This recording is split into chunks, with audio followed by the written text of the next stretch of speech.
All right, let's stay with the story because the Transport Department says they're investigating the circumstances surrounding this particular accident. Let's bring in now, for more on this, the Limpopo Transport MEC, Florence Radzilani, who joins us via our video link. And MEC, it's great to have you on the program, albeit on these circumstances. Thanks very much indeed for speaking to us. Quite some time has now passed since this accident took place, and I see it's making international headlines, actually. Have you come any step closer to ascertaining what the cause might have been? Thank you very much. Let me greet you and all the viewers of SABC.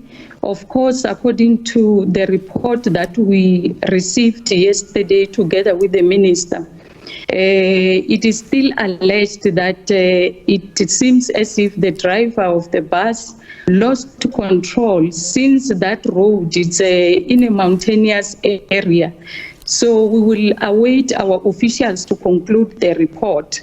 But let me also utilize this opportunity just to thank all our officials, our police, traffic officers, including the emergency services personnel.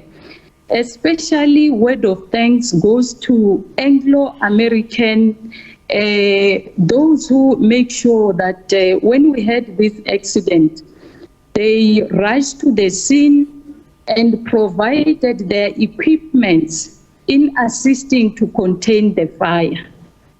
And as we speak now, the Provincial Commissioner of Police, Lieutenant Tembi, in the morning dispatched a 12-seater Kumbi to ferry the affected families, especially those who were already at the church, to go to the scene.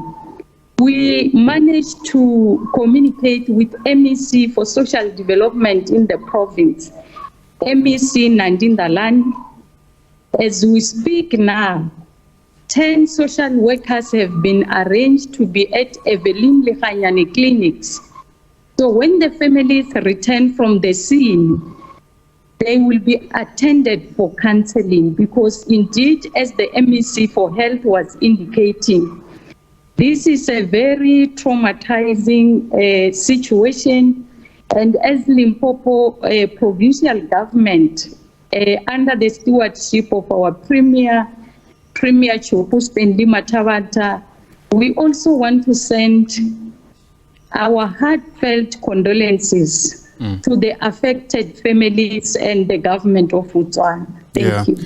And MEC, what's your assessment of the state of that road? I mean, what we've seen through some of the visuals that have been sent to us is, yes, there was a barricade there, but this bus was clearly traveling fast enough on the bend to go through that barricade and ultimately fall over the bridge and catch fire, as we've been told. Is this an area that the provincial department is typically worried about when it comes to just how susceptible motorists are to getting involved in accidents? I will plead with all of us to really wait for the report that will be provided by those who have the expertise. But in terms of assessment of the road itself, the road is well constructed. You can't even find the potholes. It's just that it's in a mountainous area where you cannot really advise motorists, especially those who are utilizing this big machine like big trucks and buses, because it needs someone who will take caution enough. But the road itself, I can attest that the condition of the road seems to be okay. It's just that when you utilize that road, you must make sure that you focus and drive in such a way that you won't be able to create problems. Yeah. Has an accident like this, MEC, ever taken place on that stretch of road? Not to my knowledge. Especially when you check all the accidents that we had in Limpopo for some past few years, you might heard about the accident claiming 20 lives, 21, 22. But such a number of 45, really, it's a big number for us. Hence, we are still reeling with the shock as the province to say we had committed to the people of Limpopo that come this Easter holiday, we are going to make sure that we reduce the road fatality statistics through the messages that we are sending out to our people. But to have an accident in our area claiming 45 lives, it's something that is really worrying us. But I also want to indicate that in the province, if we don't not only focus on the Botswana bus, we had only 2 accidents that claimed lives, and those 2 accidents happened in Mopani district, Hlaniki village at R578. A Toyota Corolla collided with a Ford bike, 3 people passed away.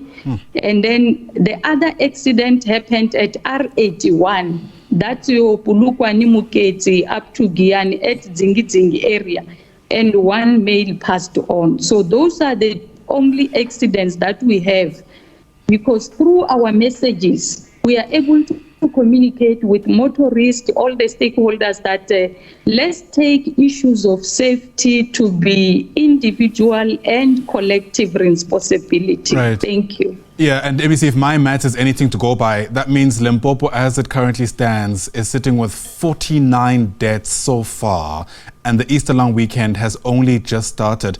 This is more fatalities than the entire province saw the whole of last year's Easter season.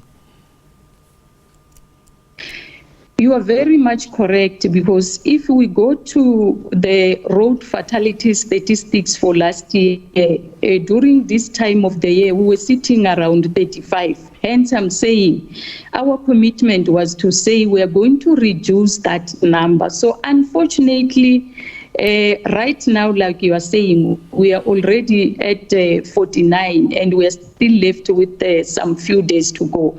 But we want to plead with all our motorists that make sure that when you are on the road, if you feel you are tired, there's nothing wrong for you to park your car outside the road and take some rest. And also to make sure that you also become patient with all other road users, and ensure that from time to time you comply with the rules of the road. Thank you.